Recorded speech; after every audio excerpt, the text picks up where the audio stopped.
Chris, 33-10 loss at home to the Dallas Cowboys, and it seems like it's getting worse. It just seems like it's getting worse. I have to correct you on just one thing. Oh, what's that? I don't know if could be called a home game because Well, two-thirds of there's that stadium was Dallas Cowboys fans. that makes sense. Yeah. That makes perfect sense. Yeah. But I have one major question for you, and I'm going to ask you that after we get this sucker started. Let's go.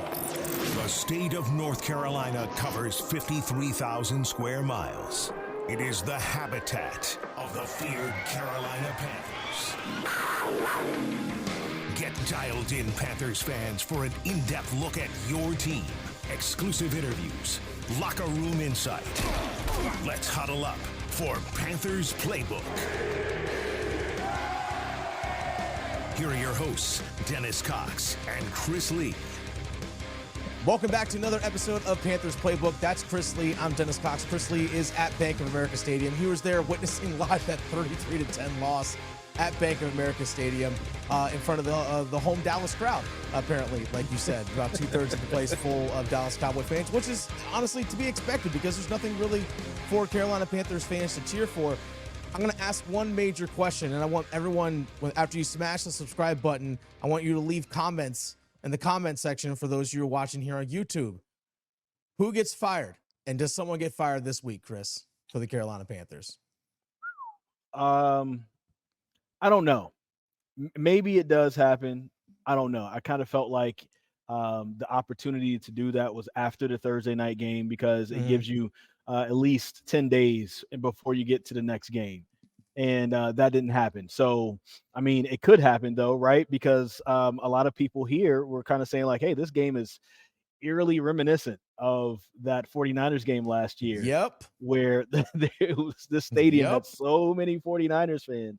And then, of course, Matt Rule gets the boot the next day, and all of a sudden it's, Steve Wilkes as the interim head coach, and we know what happened after that. So I don't know, but it does feel like something needs to happen. Frank Reich knew something needed to happen, which is why he gave himself back to play calling duties. But that's not probably what needs to happen for the Carolina Panthers to have success. As a matter of fact, it wasn't much of a success today with him calling plays because it's the same offense. It's not like there's anything different that's happening with it. And here's the thing, changing play callers, like taking back over play calling duties, Frank Reich taking that's just a Band-Aid over a major gash, over a major wound. It ain't going to heal anything. It ain't going to fix anything. It's like, at least like you could say you did something, but really there's zero effect to it at all. I think the big question, I think the first person, if someone does get let go, I don't think it's Reich. I think it's Scott Fitterer. I think it's general manager Scott Fitterer. I think he's the first one to get let go, honestly, because you look at that roster. That roster out there ain't good. It's not good at all. Yeah. It's bad. I mean, for example, like they cut Calvin Throckmorton, who started the last, 7 games at left guard for you. They just went ahead and just straight cut him. Not like, hey, we're going to make a change and we're going to put Chandler Zavala in there. They just straight released the guy, and Chandler Zavala looked like a turnstile at a metro station. Boy. Like just like the whole interior of the offensive line was bad. Like, I'm like, wait, hold on. You like, this guy looked worse than the guy you just released. I was like, wait. So I don't know. It just the roster that they constructed there in Carolina is not a good one overall. There are some good pieces, and on Thursday this week, Chris, I know you and I have talked about doing this. Who on the Carolina Panthers should they actually keep moving forward? Like, who got some core guys? But right now, overall, the roster is not very good, and a lot of that's on Scott Fitterer assembling this roster. So, yes, I agree with you. I'm going to say something about Throckmorton really quick. He is now was claimed off of waivers by the Tennessee Titans, who the Carolina Panthers play next Sunday, and it'll be very hilarious if he gives up no hurries, no QB hits, no sacks, anything like that. And so if he can look over to that sideline or look up into the the skyboxes and say, I was not the problem. So it'll be interesting to see if that happens. But yeah, I agree with you. It's of course I think there's going to be at some point there's going to be a head coaching change. But it's weird to do it at this point of the season because what does it fix right now? Like last year, it salvaged your season because Steve Wilkes almost got you to the playoffs, right? And so it was a way to kind of re-energize the team and all that type of stuff.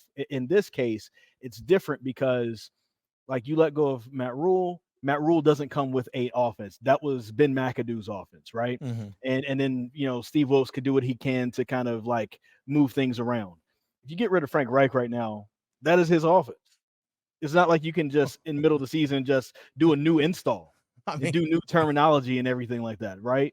Is there an offense to get rid of, Chris? Is there an offense to get rid of? Like, Fair. let's be real. Is there an offense to get rid of? Fair. But anyway, continue. Just honestly, right after the season's over with, and that maybe is when you try to make a change. But it's going to be so tough to just let go of the person whose offense this is, and then to go back to Thomas Brown, I guess, calling plays, and I don't know, maybe being an interim head coach. Or who knows? Maybe at that point you're bringing in Jim Caldwell as the interim head coach. But and that's another story for another day if that happens. But yeah, it's if somebody goes, then it probably has to be Scott Fitterer first, honestly. Yeah, it probably is going to be Scott in this situation. Now, here's the question that I have. I posed this question online. It's if owner David Tepper has his mind made up that he wants to move on from Frank Reich, then why let him stick around? That's the big question. Like, why let him stick around? Because if you feel like he's not doing everything that or anything that is good for your team or good for Bryce Young, especially because that's the way I look at it in the lens of what's good for Bryce. If he's not doing anything to help Bryce Young, then what's the point in keeping him? That's the reason. Yeah. That's the reason why I would keep him is because of Bryce Young, right? Okay. Like, this is his first year in NFL as his first head coach. This is the first offensive system he's known, like, and so the person who can talk him through it to keep his confidence up could be Frank Reich, right? And so and right now he's still at least a good mentor. He may not be a good head coach for the Carolina Panthers, but he's a good mentor because this guy has had success as an offensive play caller himself, some success as a quarterback and a little bit as a head coach with the Colts. So that would be the reason, unless if you're David Tepper and you're looking at this and saying, Frank, you're out. Also, Bryce, you're doing well. I just want to protect you. Sit down. Dalton, you're up. And we're going to sign another quarterback, and we're just basically going to, put you down on the bench for the rest of the season. I don't know if that happens. I don't know if you could do that in an amicable way or whatever that wouldn't totally ruin Bryce Young. But, I mean, if that would be the reason to keep Frank Reich until the end of the season to me. There's no reason to sit Bryce Young, in my opinion, because that doesn't do him any good. The guy needs reps to protect him. Well, to protect him. Yeah, my man. Guess. First off, because I was going to do this. Micah Parsons, who was available for the Carolina Panthers to pick in the 2021 draft. They took the guy that the Panthers did pick though wasn't playing. Again, and he had 3 sacks. And I think they officially made it 2.5. They officially made it 2.5. Okay, well, but still a career day for him. Still a great day for him. And when you have different people like that every week getting free runs, like you look at some of this tape that goes back, and you have guys that literally are doing one move and just juking and going straight to the quarterback, not even getting a hand put on them. There's times where Zavala or Icky weren't even getting a hand on guys, and they were getting freely to Bryce Young. That would be the reason to sit him, in my opinion. Yeah, look, I'm not going to discount that at all because that's your future franchise investment. Is Bryce Young, and you got to protect it at all costs. You gave up DJ Moore, 2 first rounders and a second. 2 seconds. 2 seconds. 2 seconds. 2 seconds. I got to protect you, homie. You know what I'm saying? And if I can't do it right now, then, it's just, here's the thing. Actually, let's get to the guy who actually has been the lone bright spot offensively this whole season, Adam Thielen. Because I know we talked about earlier about how there were a lot of Dallas Cowboy fans in attendance today at Bank of America Stadium. Well, here is Adam Thielen saying, hey, fans, stick with it.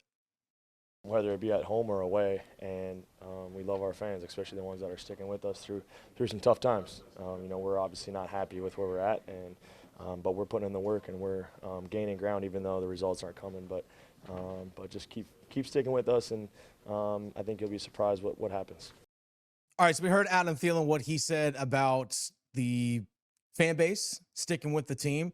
But I fear, Chris, that the fan base, this franchise, is running into a point where this fan base, you have given them zero hope right now. Because if Frank Reich is gone at the end of the season, which you and I think both believe, I think we're on the same page on that Frank Reich is not going to last through or past this season, you are restarting again as a franchise. Like, you try to restart again in 2020 with Matt Rule, didn't work out. You try to restart in 2023 again with Frank Reich. And now for the third time in basically 4 or 5 years, you're trying to restart again as a franchise. I don't blame Panthers fans if they want to check out. Yeah, I understand that thought process, but honestly, I would say that starting over is probably what will drum up the most excitement. You know what I'm saying? I don't know. I really don't. Do you think that this same fan base is going to be excited if everything stays the same? If Frank Reich comes back, no, Scott Fitterer is still the GM, and you have Bryce Young and the little bit of draft picks that the Panthers have coming up this year. If everything stays the same, there's going to be, you're going to get guys in free agency, right? But so there everything won't be the same, but there will be a lot of the things that's the same. I actually think that fans will be a lot more excited if you get rid of the current head coach and then go to a direction that's more exciting for somebody. Now, Tepper won't do this, right? But what if you just go crawling and kneeling back to Steve Wilkes and say, please, baby, baby, baby, please, baby, baby, baby, please. I'm sorry. I'm sorry. I didn't mean to. I thought the grass was greener on the other side. I need to figure out the grass is greener where I water it. Please, baby, come back. Now, this won't. I doubt he'll do this. Play some Boys to Men. Whatever we got to do. I don't think Tepper will do that. But you know what I'm saying? Like, that will. If they do that, and you have Steve Wilkes coming back in here, and he comes up and he puts on his snarl, and he's like, we're going to run the football. We're going to stop the run. And Panthers fans are going to go crazy over that. Oh, I think go crazy over that. I 100% agree with you. I think Panthers fans will get steamed up over that 100%. I honestly, I probably would be too. But I think just seeing another reset, I think fans are going to be much more cautious. Like, more cautiously optimistic than they were when Frank Reich came in. It's like, hey, we got the rookie quarterback. We got the head coach with Frank Reich, who's been in the NFL for a long time. We didn't go the college route for the unproven guy. There was a little bit more optimism at the beginning of this season, right? Yeah. Especially with the way that things ended last year. There was a sense of hope the way last season ended. There is zero sense of that going forward right now, I feel like, with this franchise. So that's why I think, like, the fan base might be a little bit more cautiously optimistic moving forward, because right now ain't a whole lot to get excited about. Yeah. There ain't a whole lot to get excited about. Okay, you bring in another coach, but here's the main question that comes with all this reset. Is David Tepper going to be patient enough to let it go through? Is David Tepper going to be patient enough to let something see through? Because right now he has shown zero. But you know what, though? I think in this case, you're right. He needs to be patient. And it goes back to the Teddy Bridgewater thing. Like, that was the beginning of, like, whoa, we should have been a little bit more patient with that, bro. Like, Teddy Bridgewater was not the problem. I think in this case, when it comes down to what's going on right now, you can't be patient, because, like, what's going to improve, right? Mm-hmm. Like, because we're also talking about, if you're playing a bad video game, the video game is just bad, but it also has glitches. And you're like, wait a minute, hold on, let's just fix these glitches. Okay, cool. We fixed the glitches, but it's still just a bad game. Yeah. That's the Carolina Panthers, right? Like, and that's their offense. It's bad right now. And it doesn't matter who you have in that offense. You could have had you could have the Cheetah, you could have Devontae Adams, you could have Justin Jefferson. But if they're all running those same routes, right? Panthers still win a little bit more. But if they're still running those same routes and running that same offense, I don't think the Panthers right now are a winning franchise, right? No, they're not. They probably would have won a few more games. But still, like, the offense is just bad right now. So something has to change. And I think I don't think I don't think Tepper can be patient with this. Now, I'm not talking patient with this. I'm talking if they with the new regime. I'm talking with the new regime that comes in, new head coach, new general manager. Is he going to be patient with that? Because he hasn't been patient with anything that he's set in place so far. Here's the thing, though. Look what Houston just did. Houston impatient themselves into the next guy. So you got D'Amico Ryans, who's looking pretty good, and then you have C.J. Stroud, who's looking pretty good. And they did throw 3 picks today. They still won, but they still won. They were so impatient, and they kept firing coaches every year. Yeah. And all of a sudden, they stumbled upon the right recipe. So, I feel you on that, and I understand that. And that was one of the things I was afraid about last year with firing Matt Rule at the time he did. However, at this point, when you're losing the fan base and you look out there and you have to go to a silent count because you're worried that Dallas Cowboys fans are going to take over your stadium. Yep.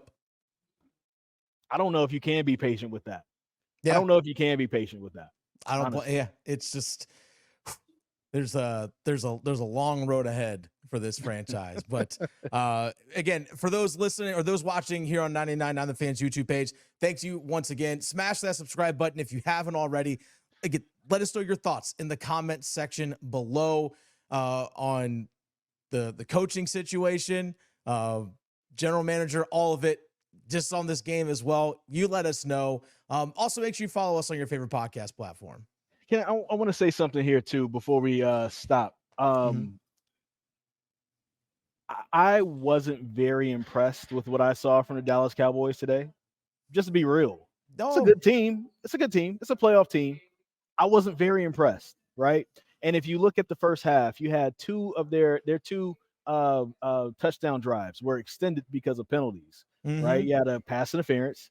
Yep. You had 2 unnecessary roughness penalties. You also had Xavier Woods pulling a horse collar and then pulling on a face mask at the same time. Yep, like at the same damn time, like Future. Impressive. Right?